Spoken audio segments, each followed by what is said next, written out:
இன்னைக்கு ஒரு wedding cake தான் ரெடி பண்ண போகிறேன். அதுக்கு கொஞ்சம் ஃப்ளவர்ஸ் எல்லாம் ஃப்ளவர் ஷாப்லேருந்து வாங்கிட்டு வந்தேன். இவ்வளோ ஃப்ளவர்ஸும் எனக்கு 100 ரூபாய்க்கே கிடச்சிச்சு.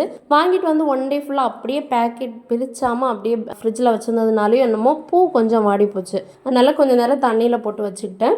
கேக் ரெடி பண்ணிட்டு இருக்கும்போது தான் நமக்கு எது மிஸ் ஆகுதோ அதை மைண்டுக்கு வந்துட்டு போகும். அதே மாதிரி தான் பைப்பிங் பேக்கு காலி அடிச்சு அதை நான் மிஸ் பண்ணிட்டேன். அப்புறமா வீட்டிலேருந்தே ஒரு கவர் வச்சு எப்படியும் மேனேஜ் பண்ணிட்டேன். பூ வந்து தண்ணியில் போட்டதுக்கப்புறம் நல்லா ஃப்ரெஷ்ஷாக இருந்துச்சு. இந்த கேக்கு கொஞ்சம் வித்தியாசமாக இருக்கணும் அப்படின்னு சொல்லிட்டு ரொட்டேஷன் மிஷின் எல்லாம் வச்சுக்கிட்டேன். ஃபைனலாக கேக் அவுட்புட் இப்படி தாங்க இருந்துச்சு.